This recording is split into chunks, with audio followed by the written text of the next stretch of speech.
Hola, ¿cómo están? En esta clase vamos a abordar sintéticamente las principales características y recursos de los textos explicativos, es decir, los textos que tienen una secuencia explicativa como secuencia dominante. Los textos explicativos se presentan en una gran variedad de géneros discursivos, ya sean escritos u orales, en distintos ámbitos de circulación social: una clase teórica, una noticia, un informe técnico, una conversación cotidiana, un artículo especializado o un folleto son algunos ejemplos posibles. En los géneros discursivos de los ámbitos científicos y académicos suelen predominar las secuencias explicativas como dominantes o envolventes. Por ejemplo, en los artículos de manuales o de divulgación, en las enciclopedias, en las respuestas de los exámenes, en las monografías o en las presentaciones a congresos. Vamos a ver a continuación las características generales de los textos explicativos e iremos ejemplificando con el texto ROC tomado de Wikipedia, que está en la guía. Les aclaro que solo es la primera parte del texto de Wikipedia y si quieren verlo completo lo pueden encontrar con el enlace indicado.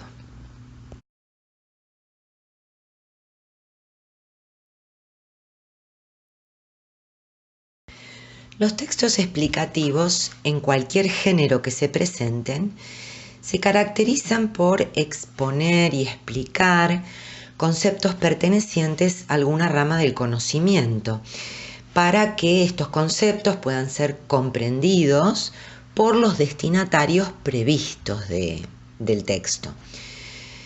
Por eso, en términos generales, su finalidad central es informar, dar a conocer, hacer saber, aclarar algún problema que requiere de explicación.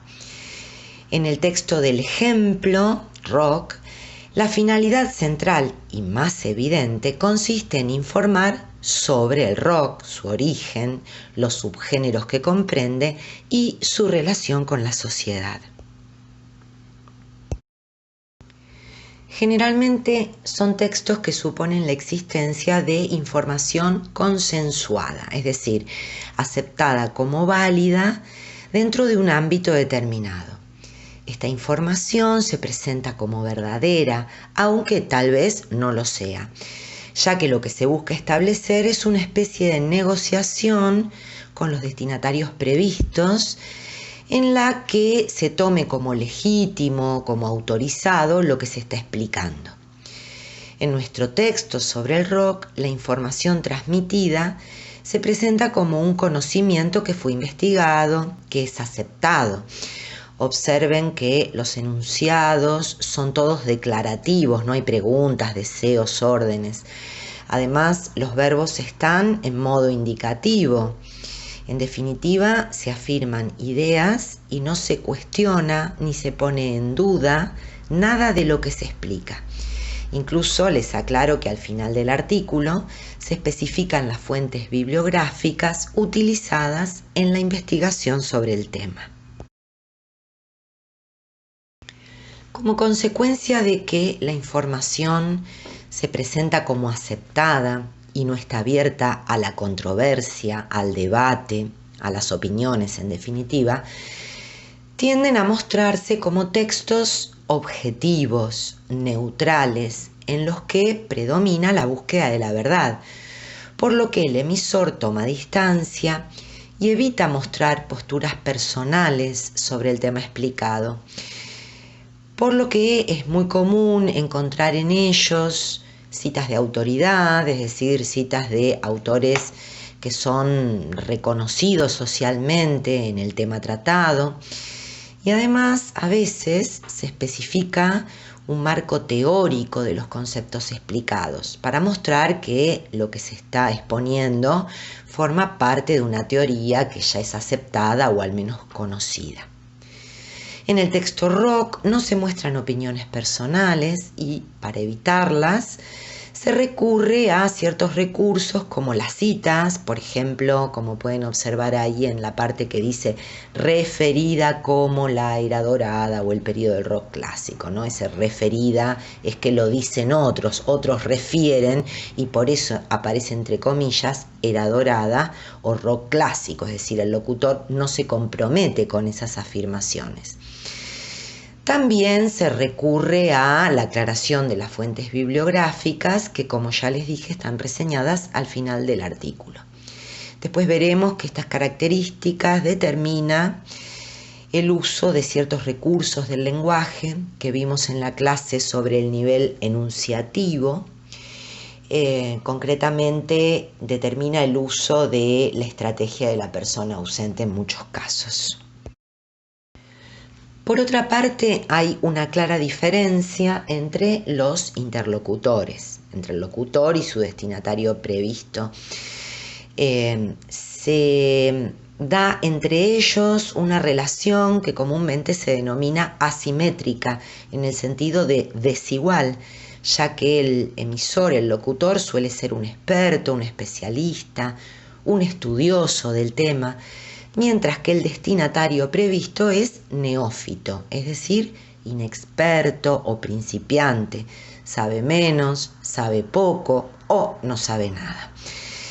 El locutor de rock se manifiesta como alguien que ha investigado sobre el tema, que sabe más que sus destinatarios previstos, a quienes debe explicarles de qué se trata la música rock.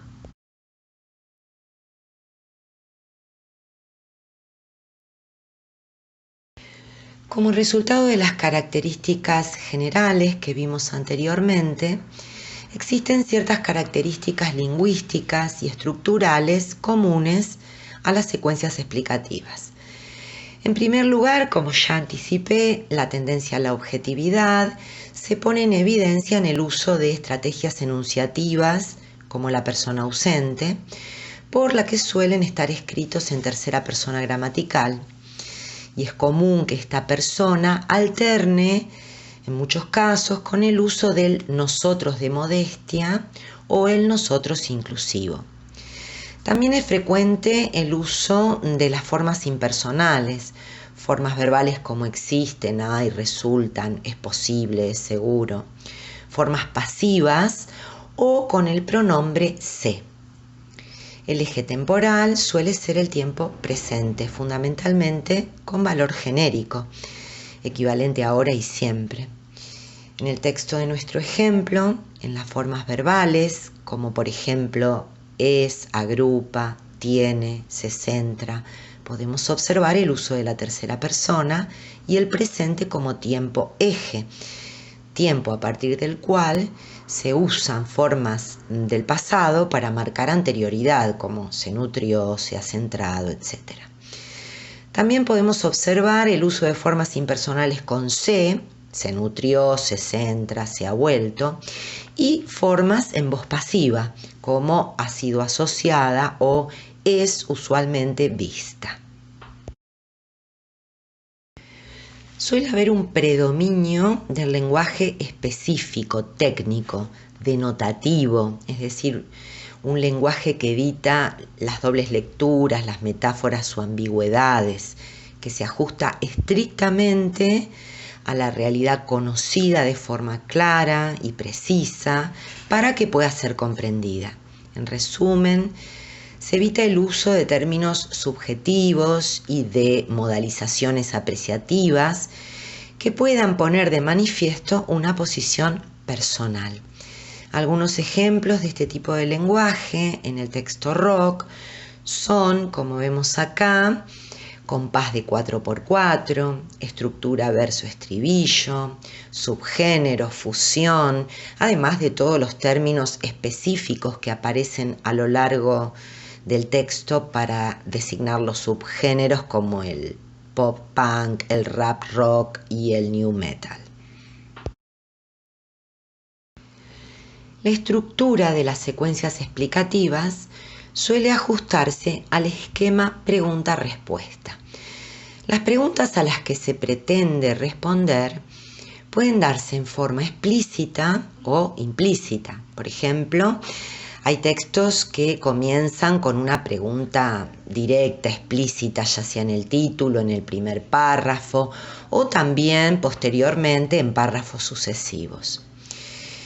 Otros en los que no hay ninguna pregunta, pero se pueden inferir. La explicación se desarrolla a fin de aclarar un objeto problemático, complejo, desconocido o conocido en parte por el destinatario.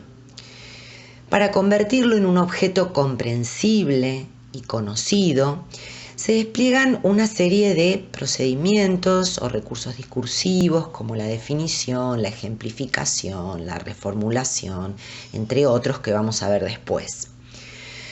En el texto Rock podemos ver como ejemplo que se van dando respuestas a preguntas implícitas, ninguna está formulada explícitamente, pero podemos inferirlas y formularlas a lo largo del texto, ¿no? Es como una serie de preguntas sucesivas que quiere ir respondiendo el texto. Por ejemplo, ¿qué es el rock?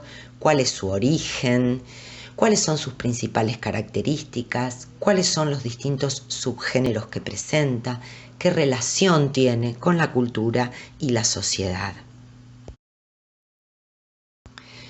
Un esquema explicativo típico para representar la estructura es el que vemos acá. Es decir, generalmente se comienza presentando un objeto complejo que va a desencadenar una o más preguntas que hay que responder.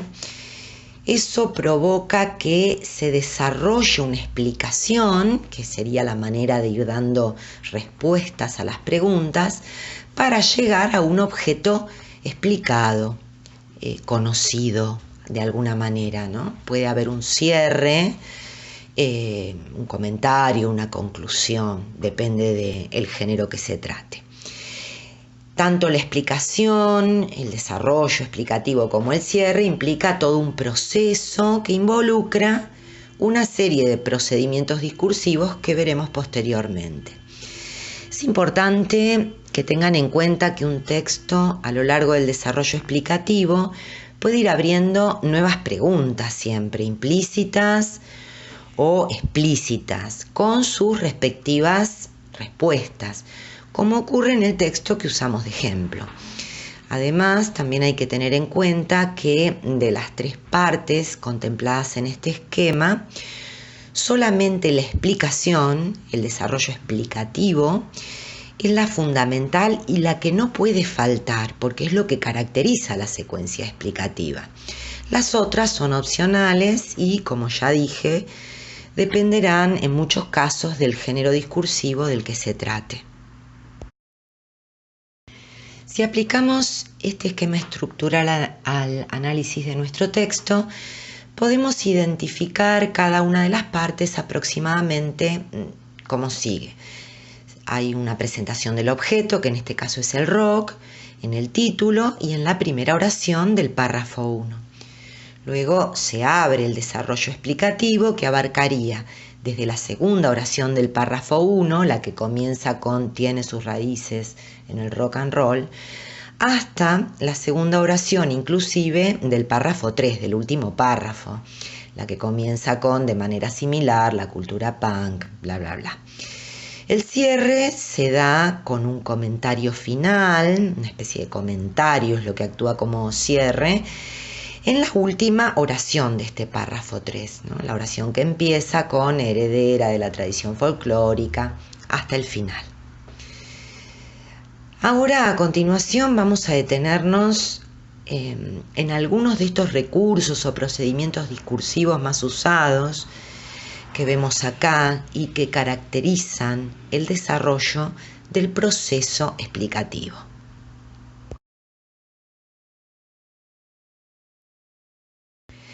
Comencemos con la definición.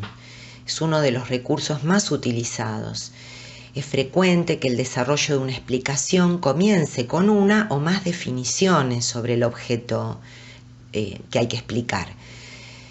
Se definen objetos, conceptos, términos en relación con un tema o un problema.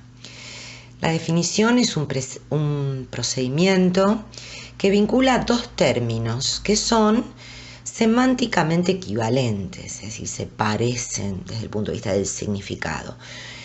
Un término, el primero, comúnmente, es el que hay que definir y el otro es el que se usa para definir al primero.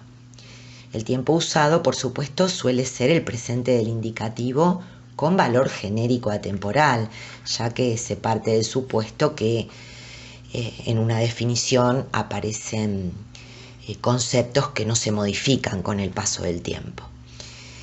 Elvira Arnoux, en un trabajo de 1999, distingue diversos tipos de definiciones según las relaciones que se establecen entre las partes. Una de ellas es la más común, la definición de equivalencia, que, como lo dice su nombre, establece una relación equivalente entre las dos partes de la definición. Los marcadores más usados son el verbo ser en tiempo presente o los signos de puntuación como los dos puntos o la coma. Los ejemplos más claros de este tipo de definición son los que podemos encontrar en los diccionarios o en las enciclopedias. Tenemos acá un ejemplo tomado de la guía donde aparece el verbo ser como marcador, ¿no? De una manera muy general. La ciencia, que es el objeto que hay que definir, es, ahí viene el marcador, y luego el enunciado que sirve para definir al objeto ciencia. En la guía también tienen un ejemplo con dos puntos, que es el caso de helio, bien típico de diccionarios. Helio, dos puntos, elemento químico, bla, bla, bla. En las definiciones descriptivas, el concepto es definido mediante la caracterización, la descripción de los rasgos del objeto. Los marcadores utilizados suelen ser expresiones como se caracteriza por, está compuesto de o por, está formado de o por, consiste en. En el ejemplo que tenemos acá, se define el sistema solar a partir de su constitución, ¿no? El sistema solar, objeto de definir, está formado por el marcador y después vienen los rasgos. En las definiciones de denominación se apela al nombre para definir un objeto o concepto, más que al nombre al uso de marcadores que refieren al nombre. Por ejemplo, se denomina, se llama, dícese, es designado como, entre otros posibles. Como vemos acá, el objeto telescopio se define con una definición de denominación a partir del marcador usado, que es se denomina telescopio, bla, bla, bla. Observen que la diferencia entre este tipo de definición y la de equivalencia que vimos antes solo depende de los marcadores usados. Podríamos decir aquí, por ejemplo, podríamos decir el telescopio es el instrumento óptico, etc., usando el verbo ser y haciendo una definición de equivalencia. Así como en el ejemplo que vimos antes de equivalencia, en el ejemplo de la ciencia, podríamos hacer una denominativa. Por ejemplo, se llama ciencia al conjunto de conocimientos, etc. Las funcionales se caracterizan por presentar el objeto o concepto a partir de la función o funciones que puede cumplir. Los marcadores más frecuentes son su función es, la finalidad es, sirve para, se usa, se utiliza para, etc. El ejemplo que vemos acá, el astrolabio es el objeto a definir, es un instrumento astronómico que sirve para calcular la posición. Observen además que los tipos de definiciones se pueden combinar, porque de hecho en esta última tenemos primero una definición de equivalencia con el verbo ser, es un instrumento astronómico, y luego la definición funcional introducida con sirve para. El ejemplo es un recurso que consiste en mostrar un caso particular para explicar un concepto general o abstracto. La elección de los ejemplos que hace un locutor manifiesta la representación que tiene de su destinatario previsto y de lo que puede llegar a saber o no. El uso de ejemplos es mucho más frecuente cuando se piensa en un destinatario que conoce poco o casi nada del tema y para quien es necesario hacer concreto a través del ejemplo algún conocimiento teórico. Los marcadores más comunes son, por ejemplo, como, así. También se pueden usar paréntesis o guiones para poner dentro los casos particulares que funcionan como ejemplos. En el caso que vemos aquí, el concepto es organismos unicelulares, por un lado, que se ejemplifica posteriormente en como los protozoos, y por otro lado, el otro concepto es organismos pluricelulares, ejemplificado en como los animales, las plantas y la mayoría de los hongos.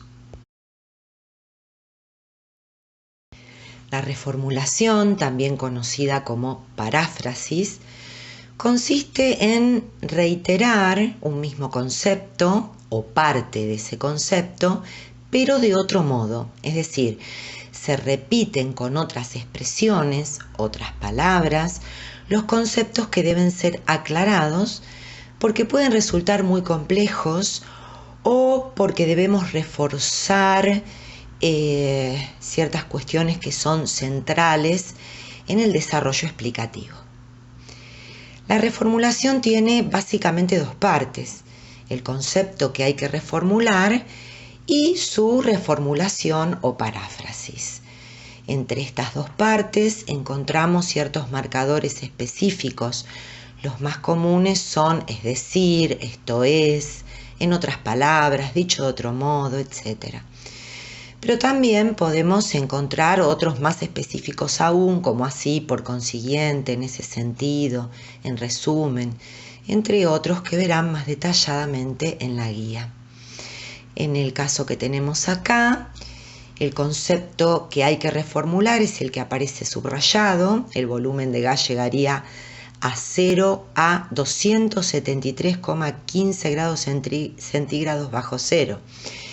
Y la reformulación viene después del marcador, es decir, esta sería la mínima temperatura alcanzable.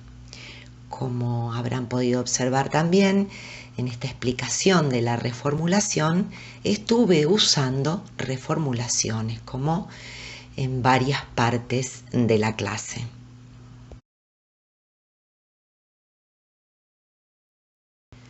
La comparación y la analogía son recursos bastante similares que permiten explicar algo a partir de establecer semejanzas o diferencias. La comparación establece estas relaciones entre dos términos o conceptos que pertenecen a una misma clase general, cualquiera sea esa clase. Los elementos lingüísticos más usados para conectar las expresiones comparadas son como, así como, igual que, de manera semejante. Si hay diferencias se puede usar más que, menos que.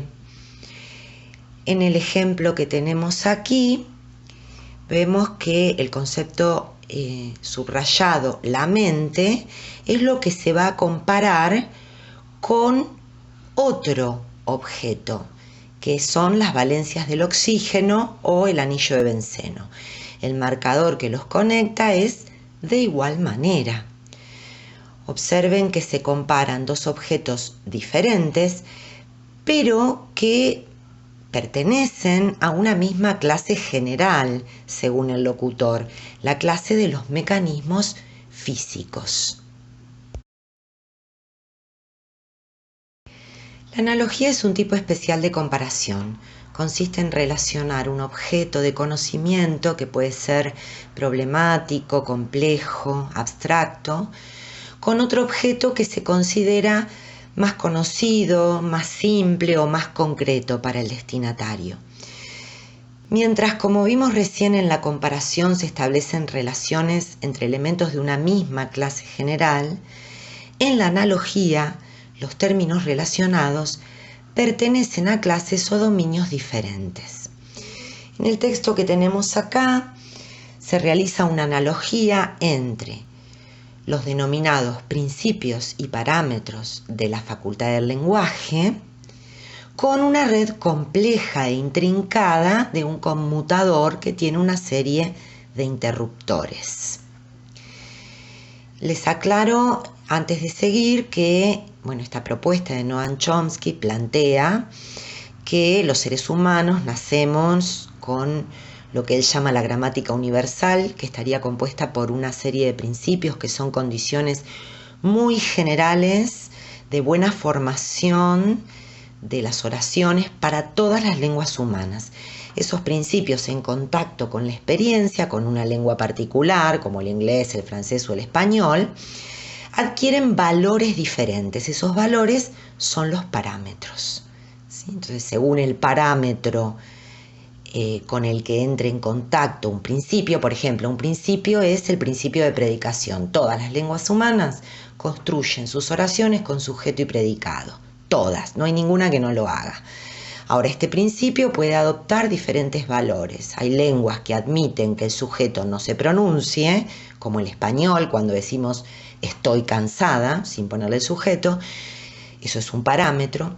Y otras en las que el sujeto sí o sí tiene que realizarse, como el inglés o el francés. Bien, teniendo en cuenta esta noción general como para que se ubiquen un poquito mejor, sigamos analizando el fragmento.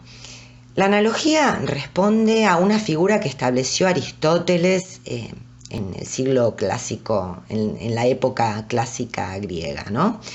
Que consiste en plantear que A es AB como C es AD, en donde AB constituyen el objeto comparado que hay que explicar y CD aquel con el que se realiza la analogía. En nuestro ejemplo, como dijimos, establece una analogía entre los principios y los parámetros con la red compleja de interruptores. Entonces, A, los principios, se relacionan con B, los parámetros, del mismo modo en que C, los interruptores, se relacionan con D, las posiciones que pueden tener. El resultado de una u otra posición producirá objetos diferentes. El resultado de un parámetro u otro producirá una lengua determinada. La clasificación es un recurso que organiza los conceptos por semejanzas o diferencias a partir de un criterio determinado. Los criterios pueden ser muy variados y son esenciales para clasificar. Su elección va a depender de los propósitos que tengamos para la clasificación. Por ejemplo, es posible clasificar a los integrantes de un grupo determinado a partir de diferentes criterios, como pueden ser el sexo, la edad, la estatura, la profesión, los gustos, etc. En el ejemplo que vemos acá en el texto, tienen ahí subrayado el criterio, que son los niveles de desarrollo diferentes en ciencia y tecnología, y a partir de este criterio de niveles de desarrollo se clasifican 3 grupos de naciones. A su vez, el último grupo vuelve a recibir una nueva clasificación. La explicación causal establece una relación de causa-efecto entre diferentes acontecimientos o fenómenos. Es un esquema de conocimiento básico que usamos habitualmente cuando intentamos explicar lo que ocurre, estableciendo conexiones entre diferentes hechos. Estas conexiones se basan en la idea de que siempre que suceda un hecho A, también sucederá un hecho B, y de que si no sucede A, tampoco sucederá B. Por ejemplo, podemos explicar el hecho de que llueve porque ingresó una masa de aire frío, entre otras cosas, ¿no? Y esto es una explicación bastante lógica. del tipo de explicación que usan las ciencias naturales. Sin embargo, hay otras que son más intuitivas y solo se basan en el sentido común. Por ejemplo, si alguien me dice que una amiga se fue al centro y veo su auto en la puerta de su casa, podría explicar que no salió porque, y ahí viene la causa, está su auto. Sin embargo, esto no es lógico, porque podría haber ocurrido también que se fue en micro o en taxi.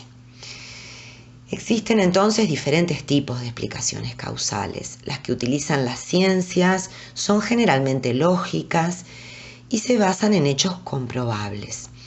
Además, también puede ocurrir que no sea una sola la causa que permita explicar un fenómeno, sino que en algunas ciencias como las sociales, pensemos en la historia, a veces se debe recurrir a una cadena de acontecimientos sucesivos que son causas de un suceso posterior. Acá tenemos en nuestro texto un ejemplo de las ciencias naturales. Se trata del fragmento final del texto que tienen en la guía, en el que se explica causalmente la hipótesis de Darwin sobre la selección natural en su teoría de la evolución, ¿no? Observemos que se utiliza una estructura lógica del tipo de si, que tienen ahí destacado, sucede A, que sería la causa, entonces, y ahí viene la consecuencia, sucede B.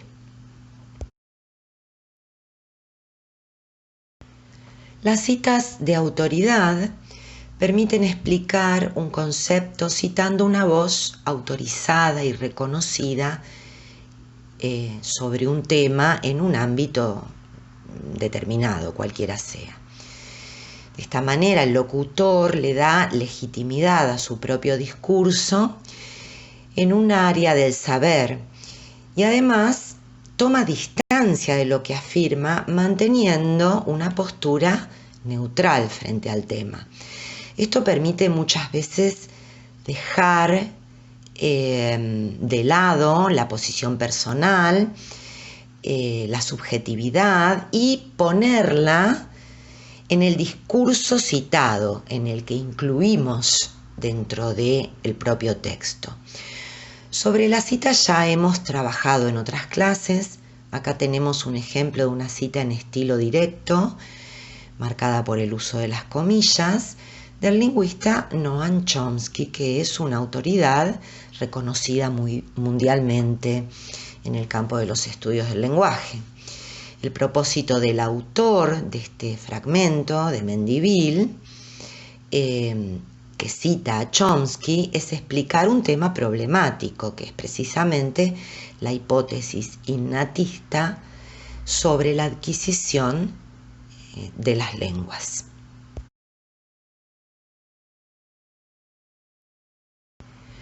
Para terminar, es muy importante que no olviden que en la formación académica, en el proceso de enseñanza-aprendizaje que están llevando adelante, permanentemente escuchan, leen y producen distintos formatos discursivos, es decir, géneros que son típicos en el ámbito académico.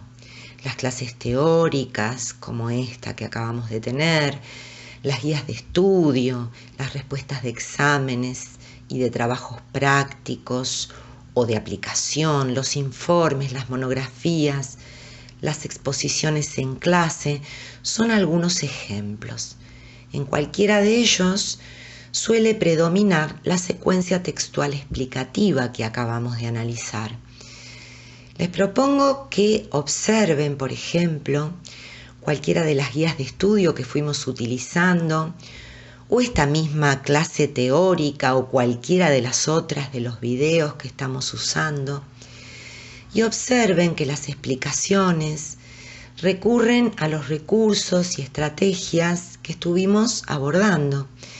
Van a encontrar definiciones, ejemplos, clasificaciones, comparaciones, etc.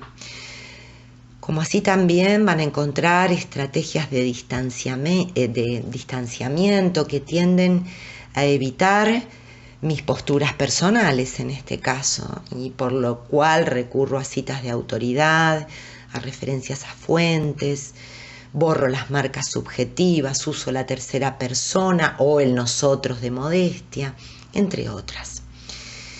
Es esencial que consideren todo lo que vimos y lo tengan en cuenta, no solo cuando lean géneros académicos, sino también y fundamentalmente cuando los produzcan.